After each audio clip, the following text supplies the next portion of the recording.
Partiendo de un dibujo en axonometría, vamos a sacar las vistas bajo cierta escala.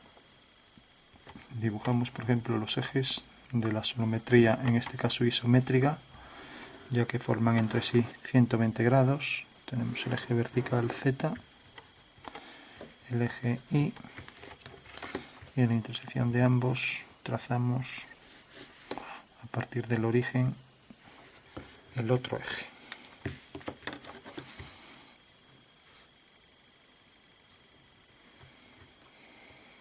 Marcamos la posición aquí del tercer eje. Bueno, una vez que tenemos los ejes, cogemos ya aquí, prolongamos el eje Z y aquí dibujamos una horizontal o línea ortogonal al eje Z.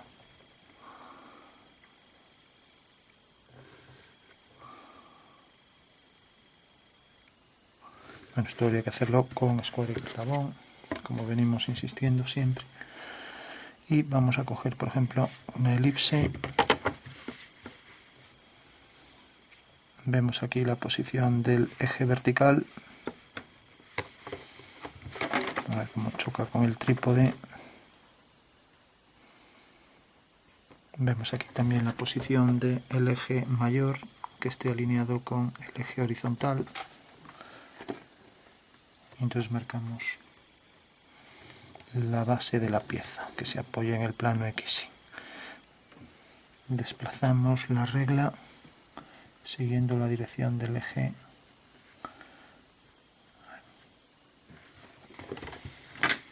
Revisamos.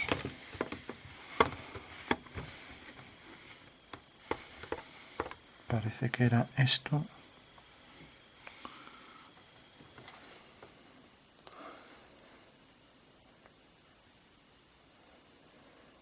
Tenemos el trípode delante, no es fácil con el trípode delante dibujar, y ahora lo desplazamos hacia arriba, provocando el primer volumen.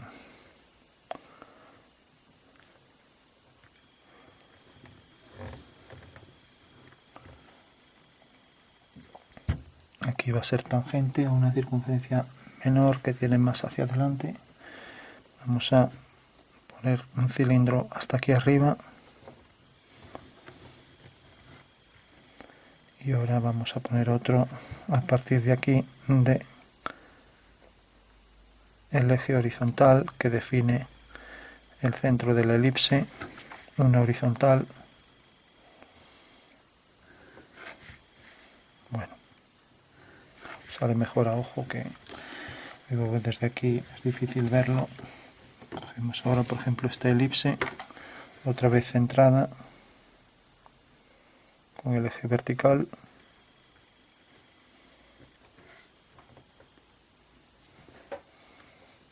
Ponemos el cilindro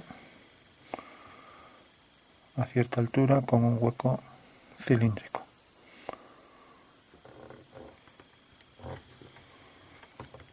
Terminamos ahí centrando el hueco, otra circunferencia concéntrica.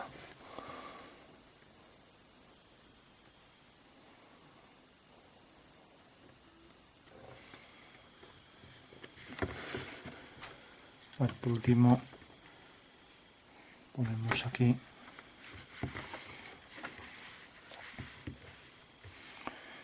a partir de esta dirección y aquí haciendo una paralela al eje Y.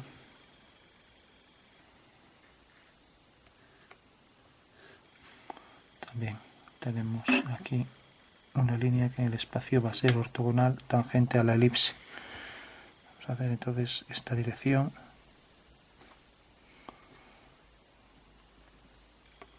Aquí, para hacer con precisión la tangente, lo que podemos es hacer el abatimiento de la circunferencia y hacerla ortogonal, o bien a partir de este punto hacer las tangentes a la elipse mediante la polar.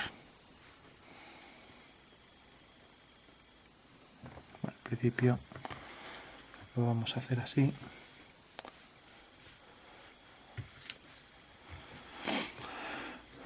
Bueno, como quería poner aquí más elementos, vamos a alargar esto y en vez de ponerlo tangente aquí lo vamos a poner más hacia aquí.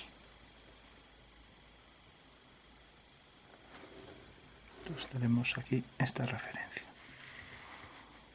tangentes a la elipse, y ahora cortamos por aquí en paralelo al eje Y. Marcamos aquí línea vertical, y aquí paralelas en la parte superior.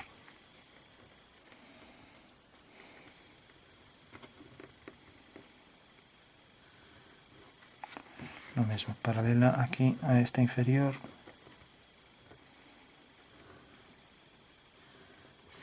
con lo cual aquí tendremos un rectángulo. Bueno, tenemos entonces ese saliente, y por último vamos a marcar aquí los bordes de este único cilindro, de este que viene por aquí, y luego de este, cilindros verticales.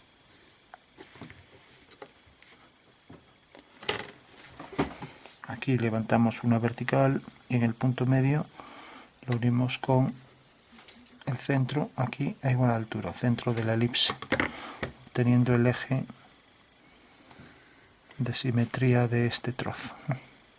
Entonces sobre esto vamos a marcar aquí dos nuevas circunferencias que tendrán el eje mayor también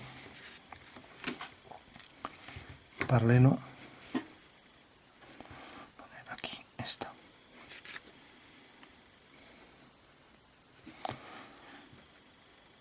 Podemos coger aquí, nos marca un eje conjugado. Nos marcamos aquí la posición de la elipse para ese eje conjugado y desplazamos y colocamos aquí otra elipse.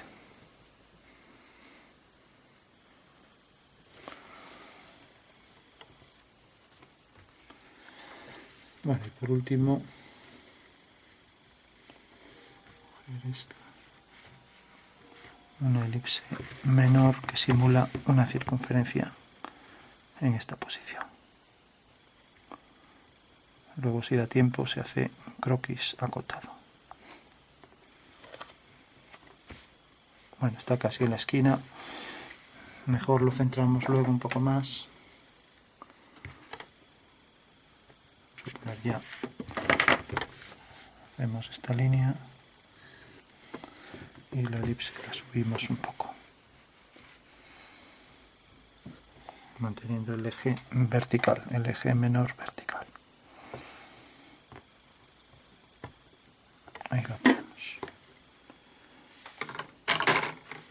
Bueno, tenemos una sonometría de una pieza.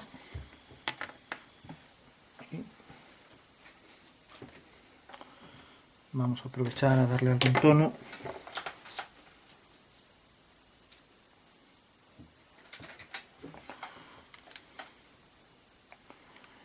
Por ejemplo, con azul.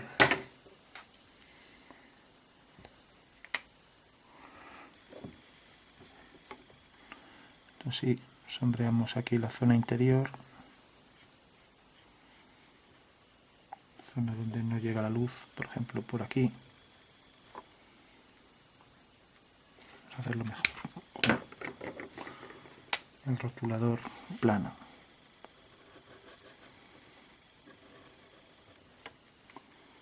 Por aquí vamos a marcar también un poco el tono para esta parte de la pieza.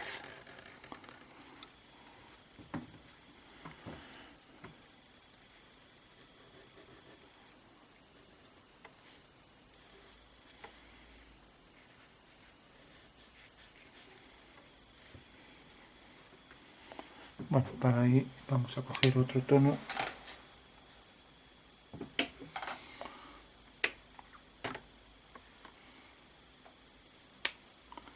Vamos a coger, por ejemplo, este.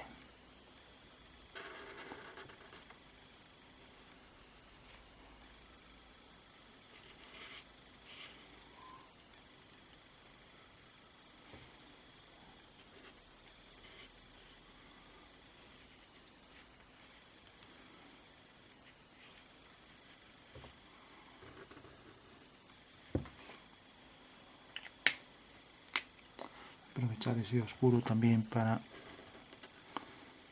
estas elipses.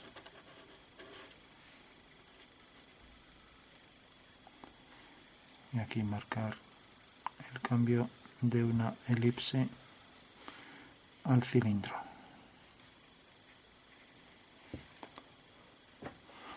El oscuro también para aquí. Bueno.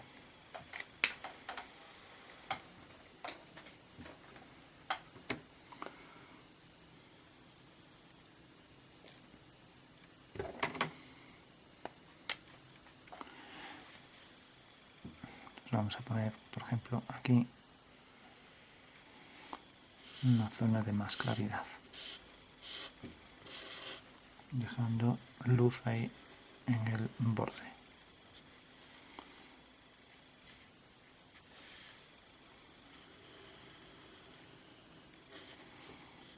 Aquí redondeamos un poco y por aquí igual.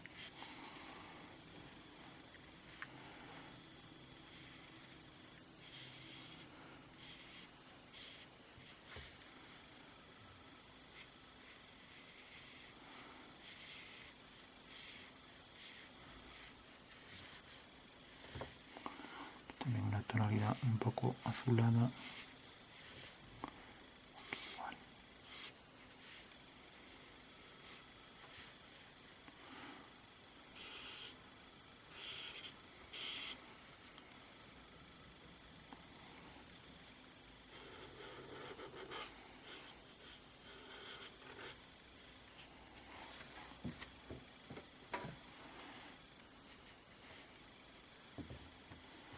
Este oscuro se va a reflejar ligeramente aquí, entonces aquí se podría poner más oscuro. Por esta zona.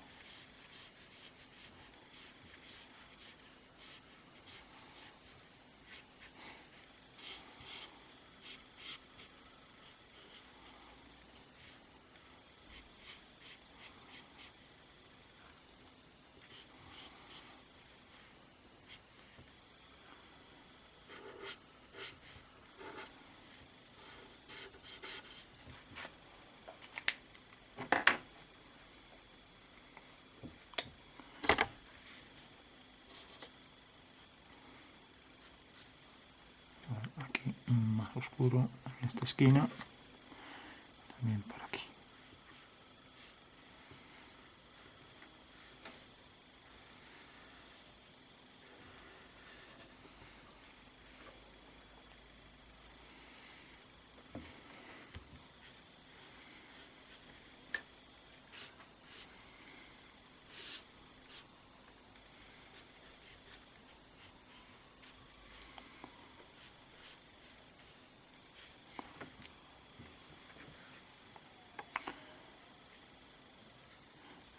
El oscuro aquí hasta el final.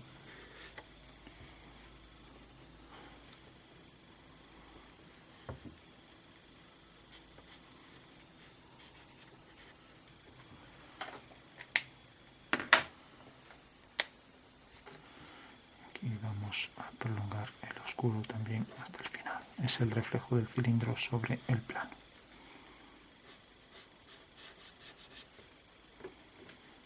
Es que aquí pondremos en el interior más oscuro.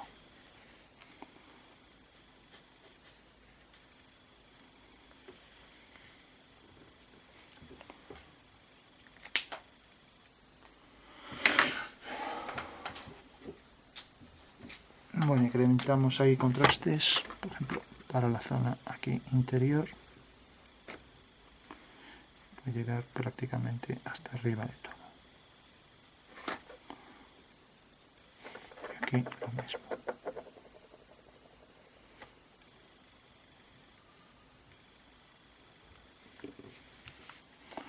Aquí también pondremos contraste.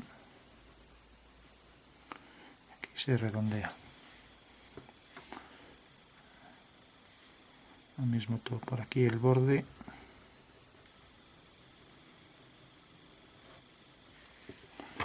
Y aquí pues también. Proyectando aquí parte del oscuro este.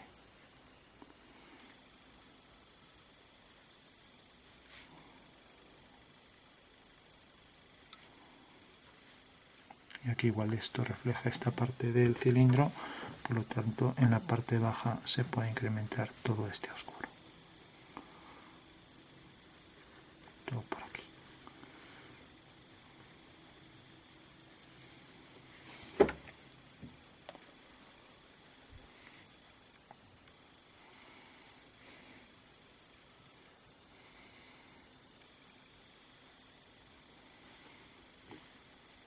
Marcar aquí esta línea para hacer más contraste y esta también.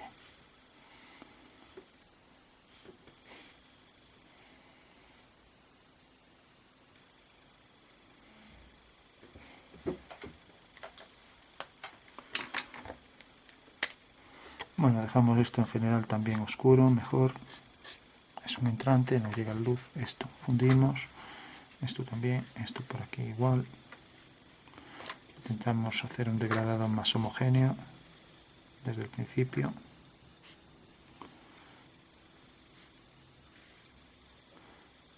Y esto que sea lineal. Una generatriz. La continuación por aquí del reflejo hasta el final. Y aquí igual, el oscuro más intenso y aquí igual.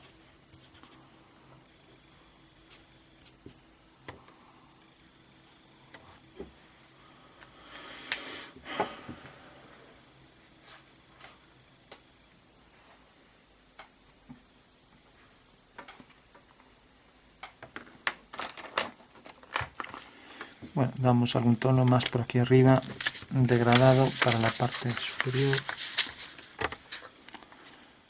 Un poco extendido por aquí el oscuro. Degradado por ahí, degradado por la parte trasera también hacia adentro. Como que está reflejando el final. Hacia aquí. Y ese degradado también cabe para aquí.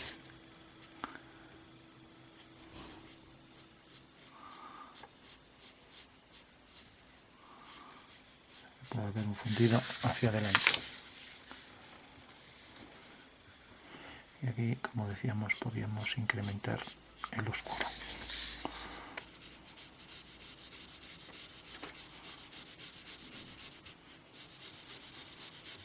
Ya que está reflejando esta zona.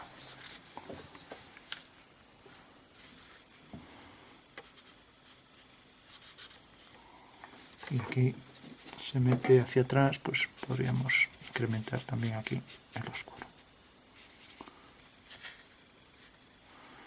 Aquí también marcar más oscuro. Bueno, tenemos un boceto. Vamos ya a concluir incrementando, por ejemplo, aquí el contraste, aquí también, por aquí.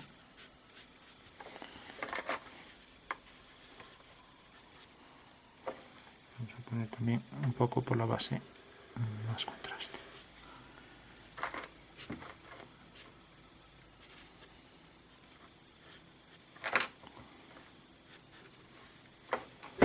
Bueno, y partiendo de esta vista vamos a hacer un croquis acotado. Es una sonometría y percibimos que ahí hay huecos cilíndricos. Lógicamente la sonometría no nos da mucha información, pero para eso tenemos el sistema diédrico.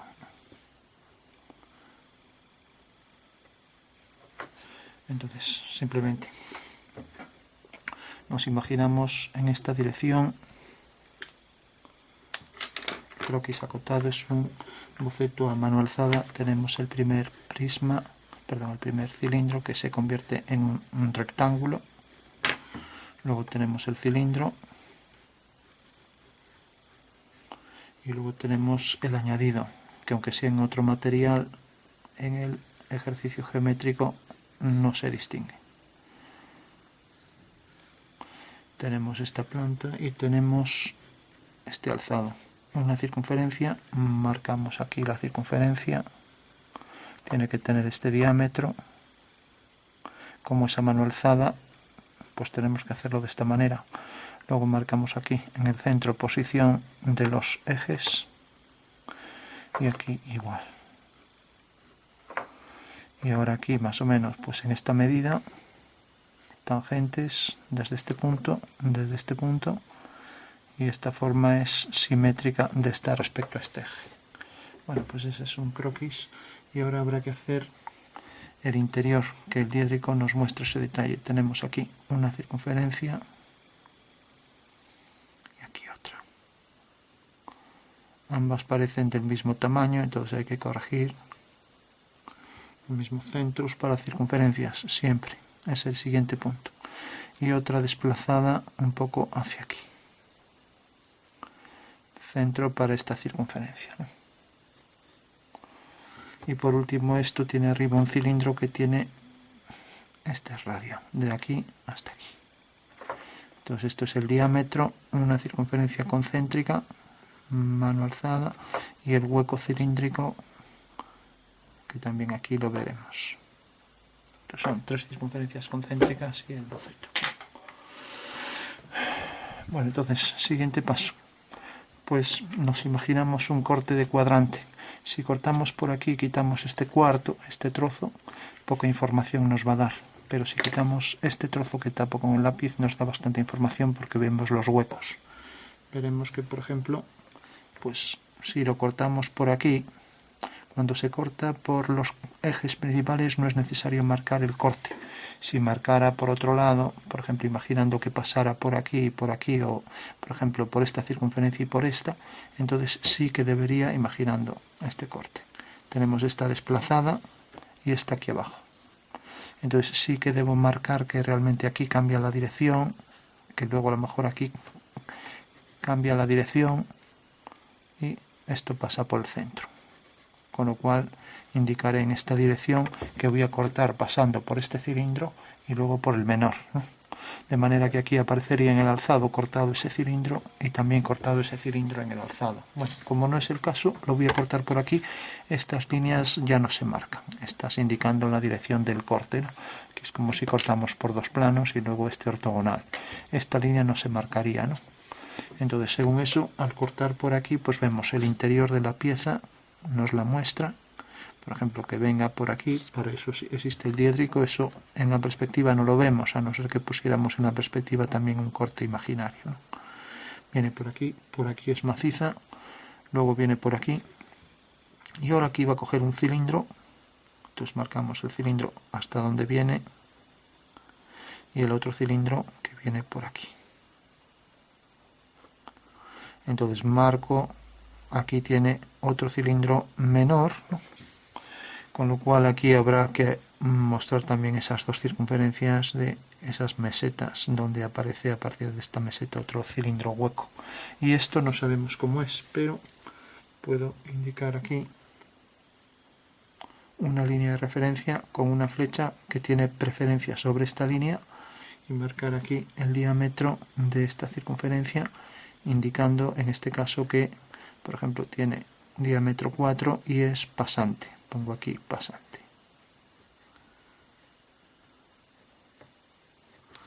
Bueno, pues tengo ahí ya esbozado para empezar a acotar.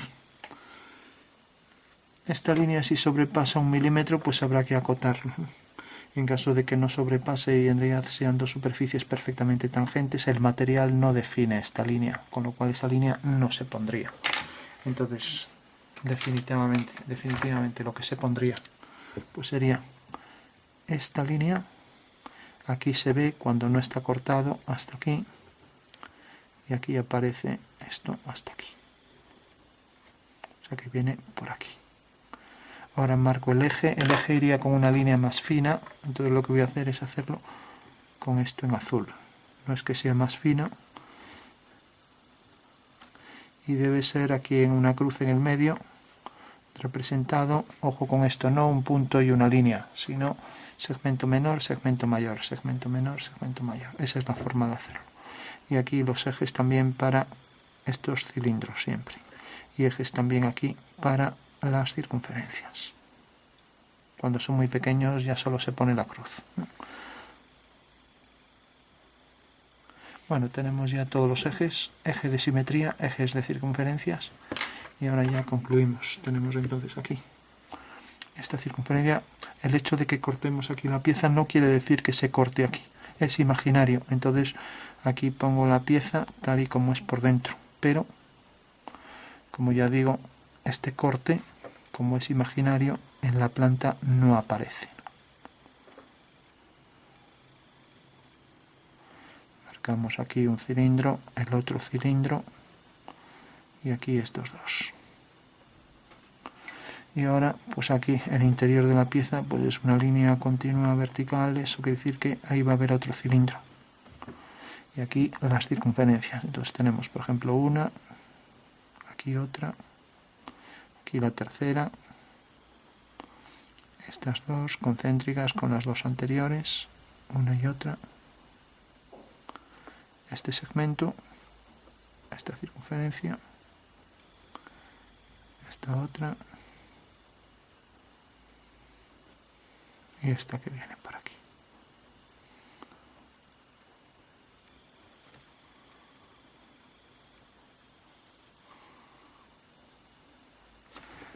Las tangentes, interrumpimos la línea del dibujo, siempre la flecha preferente sobre la línea del dibujo y bueno, ya estaría el croquis. Ahora lo que faltaría sería marcar ese corte imaginario. Exige que ponga unas líneas, las voy a poner, bueno, debo ponerlas en negro mejor, bueno, las voy a poner en azul.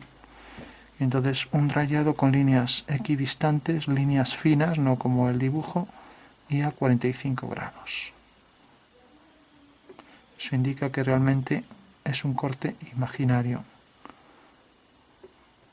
O sea que realmente no existe, es solo para ver el interior.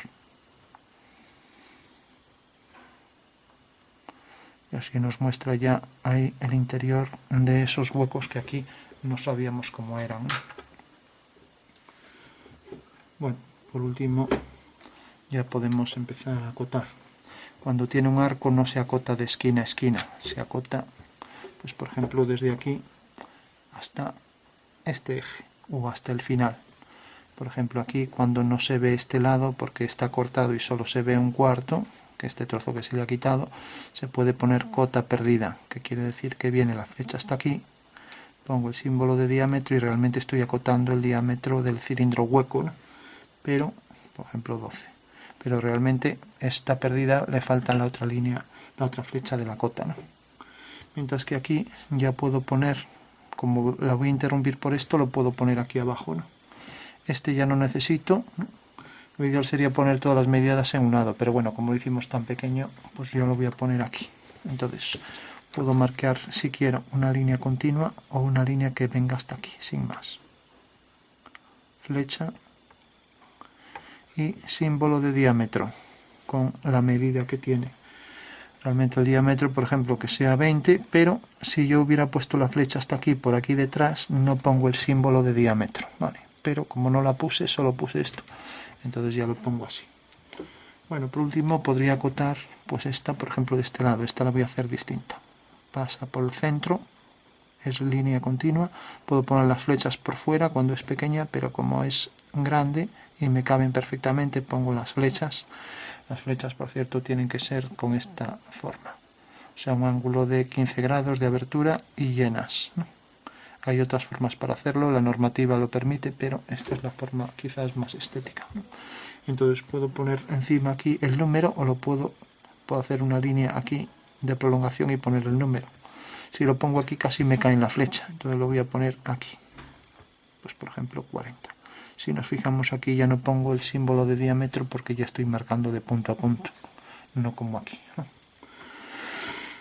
Bueno, distancias entre centros. También habría que marcar esto. Si quiero lo marco por aquí debajo o por aquí. Entonces si lo marco por aquí debajo tengo, por ejemplo, distancia entre dos centros. Y pongo todos alineados. Cuando hay muchas cotas alineadas, pues puedo poner puntos, ¿no? Pero bueno, como aquí son pocas y hay espacio, las puedo poner alineadas. Entonces tendría, por ejemplo, distancia de aquí a aquí. Lo que sea, voy a poner A. Distancia hasta el siguiente centro.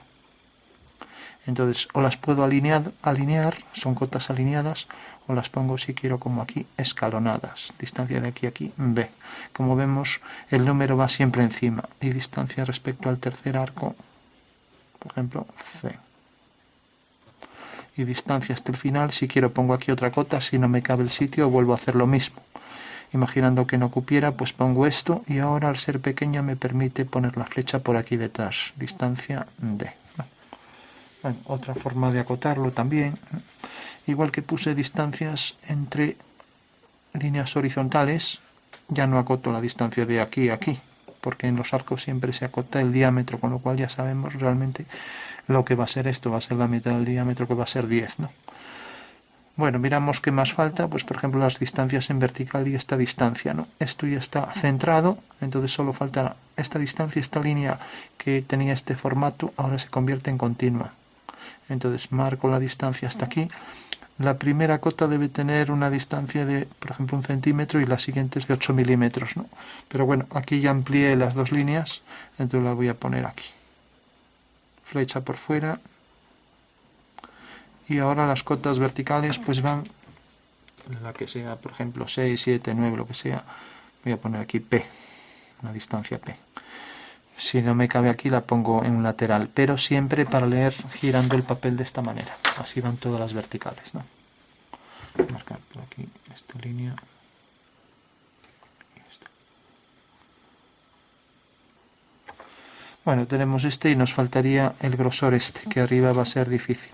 Si de repente hay una línea auxiliar de cota que va a interceptar a esto, debemos evitarlo. Yo lo voy a poner para que se vea. Debo interrumpirla. Recordamos que la flecha tiene más interés que nada. Continúo la línea, marco aquí la flecha.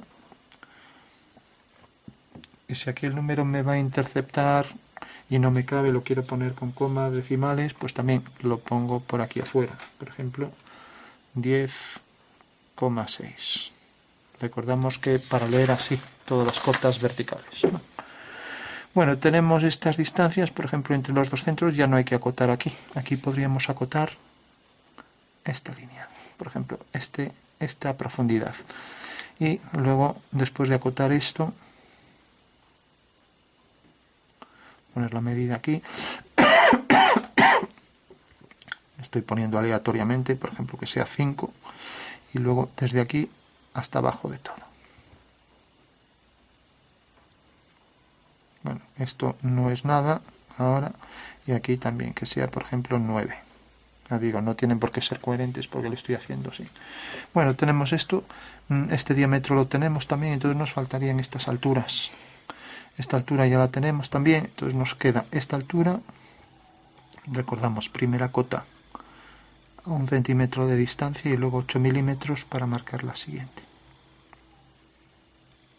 Con lo cual tenemos ya estas cotas, podría ser de altura, por ejemplo, 30 y, por ejemplo, siempre centradas y 50. Bueno, pues esa sería una forma de acotar, la forma española. Una norma española es la norma que exige este tipo de... Por cierto, esto ahora intercepta aquí a las líneas auxiliares de cota, entonces bueno, es algo a evitar. Eso quiere decir que mejor lo debo poner en otra dirección. Hacia aquí me corta la figura, pues lo puedo poner aquí sin que me coincida nunca con el eje. Entonces tendría que ponerlo con cierta inclinación, ¿no? Entonces marcaría ahí la flecha y pondría entonces ya la línea de referencia, pondría diámetro 4 y luego pasante. Bueno, pues eso sería un boceto. Habría que ver si está todo completo. Tenemos la distancia desde aquí a aquí, distancia también entre estos dos centros. Y como tenemos esta distancia y tenemos también la distancia entre este centro y este, parece que ya no falta nada. Tenemos esta medida, tenemos este diámetro. Hay que revisar si falta alguno. Esto marcamos que es pasante, que quiere decir que atraviesa la pieza hasta abajo, con lo cual ya está completo. Esta línea no existiría. Entraría un poco por detrás, pero nunca se ponen las líneas discontinuas sobre un corte, ni siquiera las que estuvieran por aquí, ¿no? O sea que si aquí hubiera por detrás un hueco en la pieza, lo que fuera, no se puede poner porque cuando hay corte no hay discontinuas, ¿no? Es una de las normas que se exigen dentro de los cortes, ¿no? Y bueno, esto que aparece aquí detrás ya lo podemos quitar. Bueno, pues esto sería lo que se llama un croquis acotado. Es simplemente un boceto de lo que va a ser la pieza con sus medidas, ¿no? Bueno, por último ya para concluir podemos ya darle un poco más de contraste por aquí y por aquí. Recordamos que los contrastes para los entrantes hacen más efecto de profundidad, aunque aquí parece que se pierde. Aquí también el oscuro todo por aquí, que reflejaba este anillo, ¿no?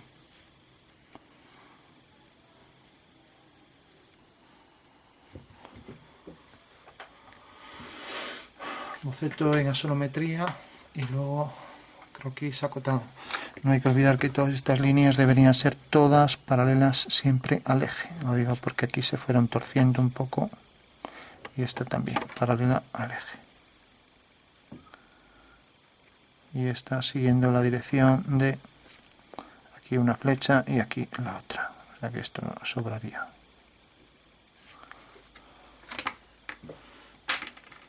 Bueno, vamos por último a darle un toque.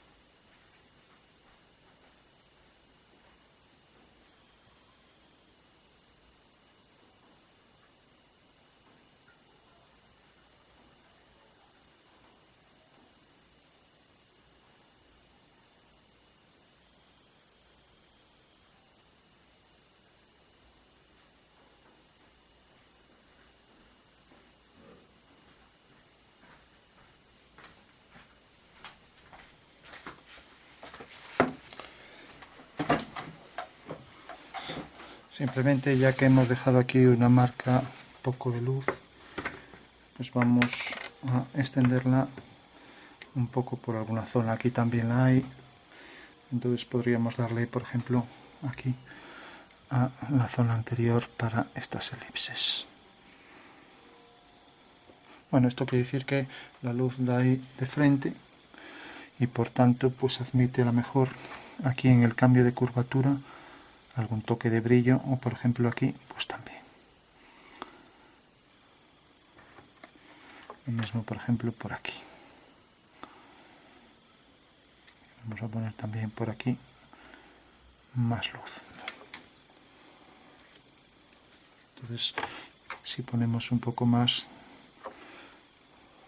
por ahí de luz, pues le estamos dando el lustre, ¿no? Aquí pues también, aquí en la curva podríamos darle, entonces así con el brillo ya insinuamos que aquí hay un cambio, hay una pequeña curva, ¿no?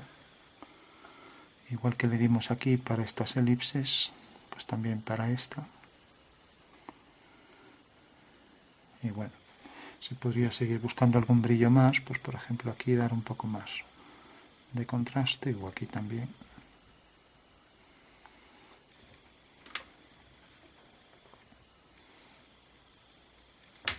Bueno, pues lo vamos a dejar aquí. Nos quedamos con el boceto en asonometría y después del boceto el croquis acotado de la pieza siguiendo la normativa UNE, que se adecua a la normativa también europea, la normativa ISO, Internacional Estándar Organización, y esta es una norma española, ¿no? Tenemos que ver por aquí también, revisar las elipses, pero bueno, ya lo dejamos aquí.